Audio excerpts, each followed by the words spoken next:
Hello everyone, we are on step 33 of learning HTML forms by building a registration form on freeCodeCamp.org. Step 33. Adding a drop-down to the form is easy with the select element.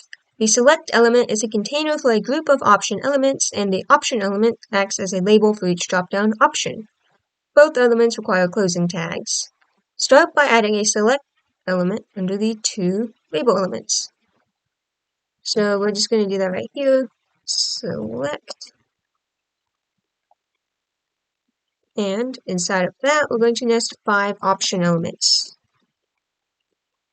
So I'm only going to type that out once. I will copy that. And we need 5 of those. So we have 1, 2, 3, 4, 5. And that should work. That is it for this video. Thank you so much for watching. I hope you found that helpful, and I will see you next time.